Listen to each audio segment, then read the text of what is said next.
नहीं चलेगा कि कहां चले जाओ। तो इतनी पीड़ा क्यों है?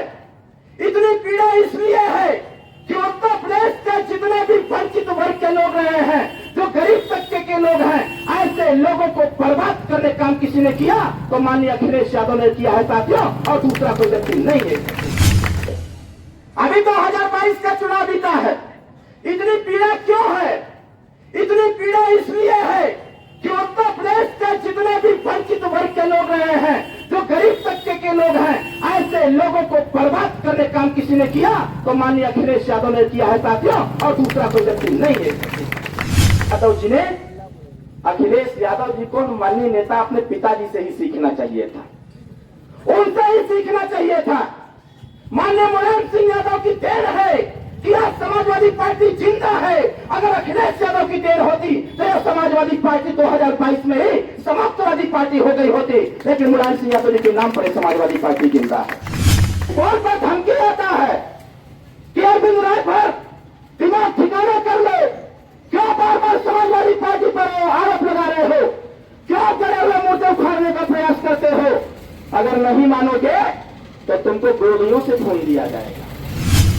मुझे बताने के लिए कुछ बचा नहीं है। चुनावी समय है, समय की पाबंदी है, 5 बजे यह कार्यक्रम समाप्त हो जाएगा। मुझे जो कुछ भी बताना था वो हमारे दोनों बड़े नेताओं ने बता करके आपको विश्वास दिलाने का प्रयास किया कि नेता बहुत होते हैं, लेकिन ओम प्रकाश राजभर जैसा नेता।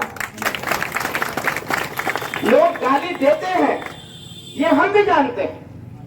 जिसको बुरा लगता है वो गाली देता है, लेकिन गाली देने के बाद भी कहता है अगर नेता हो तो ओम प्रकाश राजभर जैसा हो, अन्यथा ड्रामा वाला नेता ना हो। मैं जानता हूं हम सर्व समाज के हिस्सेदारी और भागीदारी की बात करते हैं, वो चाहे किसी जाति समाज का, हम सबकी भागीदारी बात करते हैं। ये जो अभी हमारे दोनों नेताओं ने कहा कि डॉक्टर साहब के द्वारा जो बताया गया कि पैसा दे करके इलाज कराना, ये कोई नई बात नहीं है, ये कोई नई बात नहीं है। जब 1952 में चुनाव हुआ, पहला चुनाव हुआ, 1950 में संविधान लागू हुआ और 1952 से जब चुनाव चालू हुआ तभी से यह व्यवस्था चल रही है। और वोट देते देते 64 साल हो गया। 64 साल में अगर पूछ लिया जाए लोगों से जो 64 साल से वोट देते चले आए हैं, सिर्फ यही पूछ लिया जाए कि आप जिसको वोट देते हैं जो विधायक बन जाता है, क्या आपको कभी ये बताने का प्रयास किया कि जो लोग वोट देते हैं, जिस क्षेत्र से विधायक बन जाता है विधायक, जब वो जीत जाता है तो एक ऐसी व्यवस्था है जिससे उसके क्षेत्र के गरीबों का इलाज कराया जा सके? कोई नहीं बताएगा, किसी के पास नहीं जानकारी होगी इसकी। वोट के लिए हमारा बिरादर है, हमारा पार्टी का, हमारा समाज का है, इस पे हम खूब मारामारी करेंगे, खूब झगड़ा करेंगे, खूब बहस करेंगे चक्की और चौराहे पर बैठ करके, गांव में बैठ करके, लेकिन इस पे बहस नहीं होता है कि जो इलाज के लिए 5 साल में 5 करोड़ रुपया गरीबों के लिए आता है विधायक जी के पास, आखिर ये पैसा गरीबों तक क्यों नहीं पहुंच पाता? इससे कोई चर्चा नहीं करता। चर्चा किस बात की होगी? चर्चा इस बात की होगी कि हम सपा को पकड़ दे देंगे, हम फलनवा को दे देंगे। अरे चुनाव का समय आता है, आपस में लड़ते रहते हैं, जिस दिन मतदान हो जाता है, चुनाव जो जीत जाता है वो लखनऊ चला जाता है और जो हार जाता अपने घर चला जाता है। और फिर करीब उसी आवाज को लगाता है संवैधानिक अधिकार कि हमके तो रोटी, कपड़ा, मकान, शिक्षा, दवाई, रोजगार मिलते ना। ये पूरा 1950 से चल रहा है और 1950 से जब से चुनाव हो रहा है, अगर उत्तर प्रदेश की बात करें तो 4 बार समाजवादी पार्टी की सरकार रही। समाजवादी पार्टी की सरकार में कहा गया था ये गुंडों की सरकार है। मैं नहीं कहता, ये मैं नहीं कहता, ये लोग कहते हैं कि समाजवादी पार्टी में, मैं खुद चुनाव लड़ा था बनारस से। अभी 2022 का चुनाव बीता है। इतनी पीड़ा क्यों है? इतनी पीड़ा इसलिए है कि उत्तर प्रदेश के जितने भी वंचित वर्ग के लोग रहे हैं, जो गरीब तबके के लोग हैं, ऐसे लोगों को बर्बाद करने काम किसी ने किया तो माननीय अखिलेश यादव ने किया है साथियों, और दूसरा कोई व्यक्ति नहीं है। जब वोट लेना हुआ तो माननीय नेता मुलायम सिंह यादव जी ने, अखिलेश यादव जी को माननीय नेता अपने पिताजी से ही सीखना चाहिए था, उनसे ही सीखना चाहिए था। माननीय मुलायम सिंह यादव की देन है कि आज समाजवादी पार्टी जिंदा है। अगर अखिलेश यादव की देन होती तो यह समाजवादी पार्टी 2022 में ही समाप्तवादी पार्टी हो गई होती, लेकिन मुलायम सिंह यादव जी के नाम पर समाजवादी पार्टी जिंदा है। माननीय नेता मुलायम सिंह यादव थे, वो सर्व समाज की बात करते थे, वो सबके हिस्सेदारी की बात करते थे, वो सबकी रक्षा सुरक्षा की बात करते थे। वो जानते थे कि गोड़ का अधिकार क्या है, वो जानते थे खरवार का अधिकार क्या है, वो जानते थे कि बिंद केवट मल्लाह का अधिकार क्या है, वो जानते थे कि रायपुर चौहान का अधिकार क्या है। उनको पता था अपने कार्यकाल में उन्होंने सबको बराबरी का अधिकार देने का काम किया था।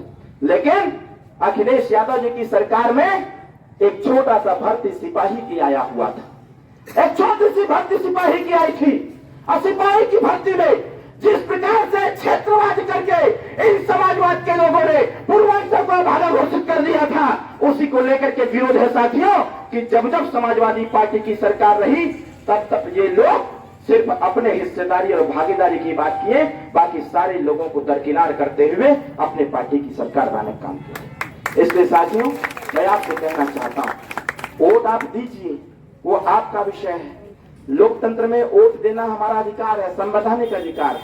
वोट तो देना ही देना है, लेकिन जो भी नेता आपके बीच में आता है जो पूर्व में विधायक रह चुका है, उससे ये जरूर पूछिएगा कि विधायक जी खाली इतना बता दीजिए कि पिछले 10 साल के कार्यकाल में समाजवादी पार्टी की सरकार रही, आप जरा ये बताइए कि जो 5 करोड़ रुपया हमारे दवाई का पैसा इस क्षेत्र में आया था, वो पैसा कहां चला गया? वो पैसा कहां चला गया? वो पैसा, उसी पैसे से विधायक जी चुनाव लड़ते रहे, उसी पैसे को बांट करके दारू पिला के, मुर्गा खिला के वोट लेते रहे। दवाई के पैसे से दारू पिलाया जा रहा था। इसी बात को जब ओम प्रकाश राजभर जी ने सदन के अंदर बोला तो सारे विधायक नेताजी पर टूट पड़े कि अरे बाप रे बाप, ये राज का बात काहे बता देता हूं। वो ये क्यों कह रहे हैं? आज दावे के साथ हम कह रहे हैं। अभी हमारे नेता ने कहा विधायक जीत जाता है, लाखों रुपया तनख्वाह पाता है, जनता को क्या मिलता है? सुहेल देव भारतीय समाज पार्टी के मैनिफेस्टो में हमेशा बना रहता है, अगर वोट लेने वाले को पैसा मिलता है, वोट दिलवाने वाले को पैसा मिलता है, तो उत्तर प्रदेश और देश में संविधान लागू है।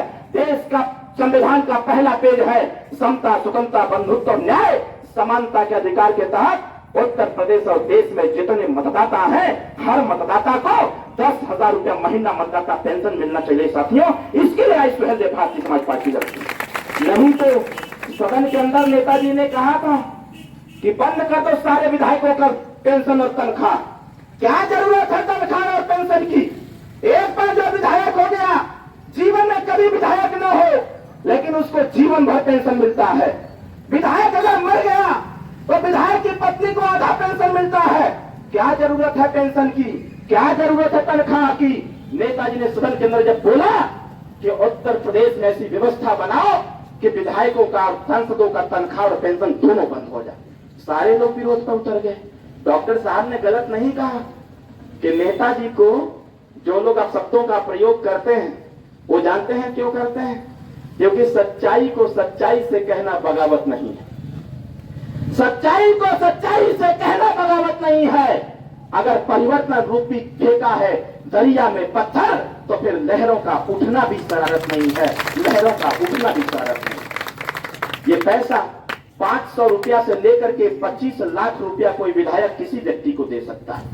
आपके पास एंड्रॉइड फोन होगा, स्मार्टफोन होगा, आप उसके यूट्यूब पर जाइए, वहां जाकर के खाली नेताजी का नाम लीजिए, गूगल पर जाइए, सर्च कर लीजिए कि वो कौन सा विधायक है जो उत्तर प्रदेश में सबसे ज्यादा पैसा देकर गरीबों का इलाज कराया है। तो आपको उसमें मिलेगा, यूट्यूब पर योगी जी का भाषण मिलेगा, पत्रकारों का आपको मिलेगा, यूट्यूब चैनल पर वीडियो प्राप्त होंगे कि उत्तर प्रदेश में सबसे ज्यादा गरीबों का इलाज कराने वाला कोई नेता है तो उसका नाम ओम प्रकाश राजभर। नहीं विश्वास है अगर, तो मैं इस मन से कह रहा हूं, अगर किसी के हितनाथ रिश्तेदार गांव आस पड़ोस में अगर इस प्रकार की समस्या किसी के पास है, जहां भी इलाज करा रहे हैं आप, एक हमारा नंबर नोट कर लीजिएगा। हमारे कार्यालय लखनऊ का नंबर है 7301234576। आप इस पे फोन पे खाली कह दीजिएगा, मत बताइएगा मैं मऊ से बोल रहा हूं, मत बताइए मैं कहां से बोल रहा हूं, खाली उस नंबर पे फोन करके कह दीजिएगा कि हमारा एक बीमार व्यक्ति है, इसको एडमिट कराना है पीजीआई में। वो ये नहीं पूछेगा कि आप कहां से बोल रहे हैं, वो सिर्फ इतना कहेगा कि आप लखनऊ चले आइए, पार्क रोड विधायक निवास 6 मुख्यमंत्री आवास के बगल में पार्टी का कार्यालय है, आप यहां चले आइए, हम आपको इलाज के लिए एडमिट करवा देंगे। वो व्यक्ति लेकर के जाएगा, एडमिट करवाएगा, डॉक्टर से मिलेगा और उनके इलाज का जितना खर्चा होगा उसका एस्टिमेट बनवाएगा और एस्टिमेट लेके कार्यालय आएगा, नेताजी का पत्र लिखेगा, लेकर के मुख्यमंत्री कार्यालय जाएगा, तुरंत आदेश कराएगा और 1 हफ्ता में पैसा ट्रांसफर करवा करके उस गरीब का इलाज करवाएगा। ऐसा ही ओम प्रकाश राजभर की पॉपुलैरिटी नहीं बढ़ रही है। ओम प्रकाश राजभर, अभी तो डॉक्टर साहब ने 2-3 बात बताया है, ये समाजवादी के लोग क्या बतियाएंगे। मुझे याद है कौशाम्बी की वो छोटी सी बच्ची, गुड़िया नाम था उसका, गुड़िया नाम था, उसके साथ इन लोगों ने क्या जाति नहीं किया, ये समाजवादी पार्टी के लोगों ने क्या जाति नहीं किया। पत्रकार वार्ता हुआ आपके कुशीनगर की, वो प्रधान महिला, आपके सावली की वो प्रधान महिला, गौर रावत करके थी महिला, वो उसके साथ क्या कुछ लोगों ने नहीं किया। लोगों ने जमीन तक ले लिया, घर गिरवा दिया, पूरी जमीन कब्जा कर लिया, कोई खड़ा नहीं हुआ। जब हमारे आवाज पर वो महिला आई तो डंके की चोट पर हम लोग खड़ा होकर के उसका जमीन वापस कराने का प्रयास किया। आज पूर्वांचल के साथ साथ पश्चिमांचल के हर जनपद में सुहेलदेव भारतीय समाज पार्टी का कारोबार तेजी से बढ़ रहा है। ये समाजवादी पार्टी को जो पीड़ा है, थोड़ा सा पीड़ा इस बात का नहीं है कि ओम प्रकाश राजभर भाजपा के साथ क्यों है, पीड़ा इस बात का है कि 22 के चुनाव में समाजवादियों का गढ़ कहा जाने वाला पश्चिमांचल हार गए समाजवादी के लोग। पूर्वांचल में ओम प्रकाश राजभर ने मोर्चा संभाला, भारतीय जनता पार्टी के विजय रथ को रोक के दिखाया था, जिला का जिला साफ कर दिया। तब जाके उनको भी एहसास हुआ कि नहीं, ओम प्रकाश राज में कितनी ताकत है। इसके साथ साथ पश्चिमांचल में जो पार्टी का जनाधार तेजी से बढ़ रहा है, इससे लोग बौखल आ गए हैं, इसलिए अब शब्दों का प्रयोग कर रहे हैं। और हमको जो मैं बोलता हूं, खुला बोलता हूं, स्पष्ट बोलता हूं और साफ बोलता हूं, ये देश में अगर हमारे है तो हमनों के हिस्सा मिले के, अगर समाजवादी पार्टी की सरकार चाहिए होती तो आज गौड़ का भी लड़का आईपीएस और आईएएस होता, एसडीएम होता, तहसीलदार होता, लेखपाल होता, दरोगा होता। राजभर का लड़का, चौहान का लड़का, पाल का, प्रजापति का लड़का इंस्पेक्टर होता। पूरे मऊ में खोज लीजिए भाइयों, कहीं पर भी यह पिछड़े समाज या दलित समाज के बच्चे आपको इंस्पेक्टर मिलने वाले नहीं है। किसी थाने पर किसी की पोस्टिंग नहीं है, ये नहीं है तो रहेंगे कहां।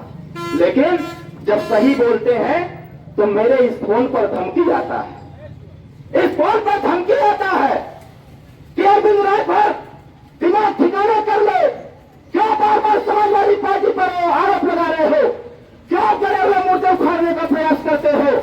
अगर नहीं मानोगे तो तुमको गोलियों से फोन दिया जाएगा।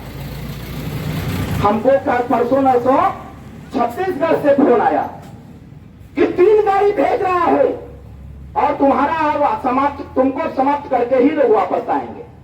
फोन कर, जब इस पे फोन चालू कर देता हूं तो सिर्फ एक जाति विशेष के लोगों का फोन आता है, यादव जी लोगों का, यादव जी लोगों का फोन आता है। अगर फोन आता है तो कहते हैं कब तक तुम जियोगे, कब तक स्वतंत्र रहोगे, अगर हमारा दिमाग खराब हो गया तो फिर तुम्हारा आता पता नहीं चलेगा कि कहां चले जाओ।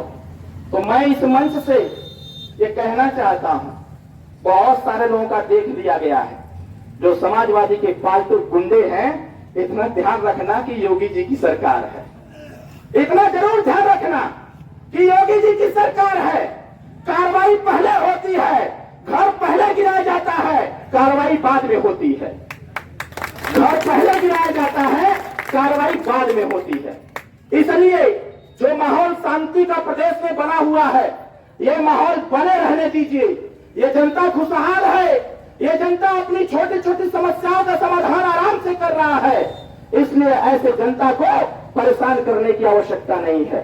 इसलिए मैं आग्रह करूंगा आप सभी लोगों से कि जो भी हमारे नेताओं ने बताया सारी बातें इन लोगों ने बता दिया था, लेकिन एक आग्रह मैं करूंगा यहाँ के जो भी हमारी बातें सुन रहे हैं, मैंने एक दावा किया है आपसे, अगर आपको लगता हो कि दवाई का पैसा मिलता है कि नहीं मिलता है, आप हमारे रसड़ा कार्यालय पर अपना एस्टीमेट खाली पहुंचवा दीजिए और आप भूल जाइएगा। आप सरकारी अस्पताल का एस्टीमेट हमारे रसड़ा कार्यालय पर पहुंचवा दीजिए और आप भूल जाइए।